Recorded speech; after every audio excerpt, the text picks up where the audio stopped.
Halo, Assalamualaikum warahmatullahi wabarakatuh. Salam sejahtera buat teman-teman semua ya. Semoga dalam keadaan selalu sehat, teman-teman. Kembali lagi di channel saya. Jangan lupa subscribe, like, dan komen untuk channel ini agar saya bisa membuat konten yang bermanfaat buat teman-teman.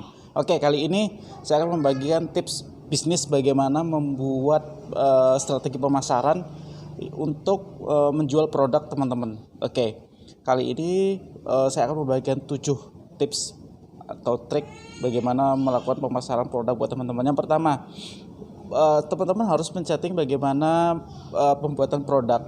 Jadi produknya itu karakternya seperti apa dan tahu buyer personanya seperti apa. Buyer persona itu artinya bayangan, kira-kira bayangan pembeli dari karakter produk teman-teman itu seperti apa sih? Apakah dia segmennya misalnya menengah ke atas, itu seperti apa gayanya, interestnya terhadap apa dia, bagaimana mereka mencari informasi terhadap produk Anda.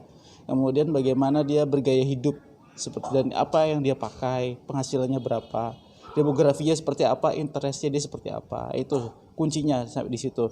Nah, secara teori desain produk ini merupakan segala bentuk hasil usaha yang ditawarkan ke pasar untuk digunakan atau dikonsumsi sehingga bisa memenuhi dari kebutuhan dari customer. Nah, sekali lagi teman-teman, dalam desain produk bukan dari keinginan dari owner, tapi keinginan dari pasar. Bagaimana kita mampu menyelesaikan masalah dari pasar kita. Oke, itu yang pertama. Tentukan strategi dari produk yang ada. Yang berikutnya harga. Jadi strategi pricing ini bagaimana klien atau customer Anda itu mendapatkan produk Anda. Nah, teman-teman harus melakukan survei dulu terhadap pasar. Berapa harga dari produk yang telah ditentukan. Jadi misalnya teman-teman sebelum launching produk, teman-teman survei dulu harga di pasar itu berapa sih untuk produk desainnya. Nah, seperti itu.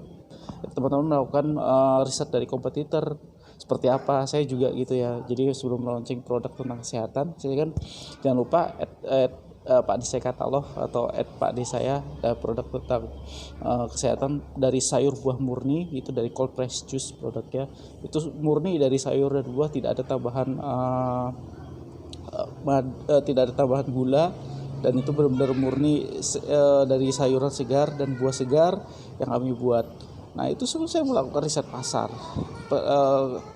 Pesaing saya siapa yang ada di wilayah Semarang, kemudian kira-kira mereka itu karakternya seperti apa, segmennya itu termasuk menengah ke atas atau menengah ke bawah, packagingnya seperti apa, kemudian harga di pasaran seperti apa, bahan dasarnya berapa, botolnya, kemudian bahan dasar untuk membuat produknya berapa, kemudian saya hitung untuk bundling produknya seperti apa. Kalau misalnya dengan produk corporate yang lain kan ada varian buah apel, terus kemudian ada juga sayuran, kemudian juga ada dari jahe dan lain sebagainya bahan-bahannya. Itu teman-teman harus tentukan kira-kira seperti itu. Jadi sebelum menggunakan jasa atau membeli produk yang ditawarkan, jadi kita harus melakukan riset untuk pasar pesaing, kemudian juga kompetitor.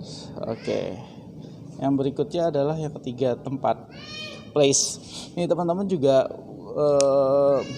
harus tahu lokasinya, melakukan survei lokasi, di mana sih lokasi yang tepat, kemudian juga strategis, di mana di situ ada lalu lalang banyak potensi pasar yang sesuai dengan market teman-teman. Jadi jangan sampai tempatnya tidak strategis dan tidak ada pasarnya. Jadi kalau bisa teman-teman, kalau misalnya menjual makanan bisa menggunakan gerobak. Jadi teman-teman bisa berpindah-pindah tempat dulu sebelum teman-teman menentukan tempat yang tepat. Akhirnya menetap di situ. Teman-teman bisa berpindah-pindah dulu, melakukan riset dulu. Oh, ternyata sepi ya. Coba saya di sana, kelihatannya untuk produk saya ini lebih cocok daerah sana, ini belum ada pesaingnya dan benar-benar masih blue ocean. Nah, itu alhamdulillah sekali ya kan.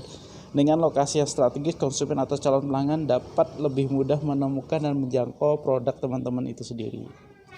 Oke, yang berikutnya adalah bagaimana strategi promosinya. Kita yang pertama adalah identifikasi untuk menarik konsumen baru itu seperti apa. Kita lakukan identifikasi. Yang kedua adalah kita mengkomunikasikan, mengkampanyekan produk baru kita. Yang ketiga caranya adalah meningkatkan jumlah konsumen produk yang benar-benar loyal, customer loyal. Bukan hanya sekedar customer itu 1-2 kali beli produk kita habis itu menghilang, jangan sampai. Jadi pastikan bahwa produk teman-teman emang berkualitas, ngangenin, sehingga produk teman-teman dibeli ulang terus, reply, jadi dia jadi customer yang loyal. Yang berikutnya adalah menginformasikan konsumen tentang peningkatan kualitas dari produk. Jadi mungkin kalau sebelumnya produknya kurang berkualitas, kita melakukan yang namanya improvisasi atau inovasi sehingga produk kita bisa lebih baik dari sebelumnya, itu pasti ya. Kemudian mengajak konsumen untuk mendatangi tempat penjualan produk kita yang baru. Kalau tadi sudah saya sampaikan ada strategi tempat, jadi teman-teman memilih tempatnya strategis di mana di sana dilalui banyak sekali pelanggan, kemudian potensial market yang mungkin kira-kira teman sudah melakukan survei dahulu. Jangan sampai teman-teman membuka tempat jualan langsung tanpa melakukan survei. Nah, itu bikin malah petaka dan malah bahaya. Jangan sampai seperti itu. Kemudian memotivasi konsumen agar memilih atau membeli produk teman-teman, otomatis kita edukasi terus. Jadi ada 6 tahapan dalam melakukan promosi. Yang pertama identifikasi dan bagaimana kita menarik konsumen. Yang kedua mengkomunikasikan produk baru kita. Yang ketiga meningkatkan jumlah konsumen atau produk yang telah dikenal secara luas. Yang keempat menginformasikan atau edukasi kepada konsumen tentang peningkatan kualitas produk kita.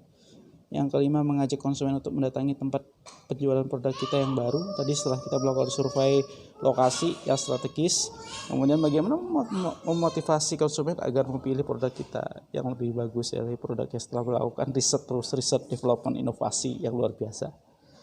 Oke, yang berikutnya adalah people. Jadi faktor sumber daya manusia itu sangat penting teman-teman di bisnis ini, karena kita kalau ingin scale up bisnis itu tidak bisa kita sendirian. Jadi suatu saat teman-teman pasti mempunyai tim penjualan, ada tim operasional, ada tim digital marketernya.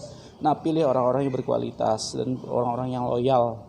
Nah, bagaimana caranya? Kita mau memiliki namanya melakukan rekrutmen, jadi menentukan kualifikasi yang betul sesuai dengan karakter bisnis kita. Kemudian yang kedua kita training, dan ketiga kita brainwash mengenai culture dari perusahaan kita. Yang keenam adalah proses. Proses di sini mencakup bagaimana cara perusahaan melayani permintaan tiap konsumen, mulai dari konsumen memesan hingga akhirnya mereka mendapatkan apa yang mereka inginkan dari produk teman-teman.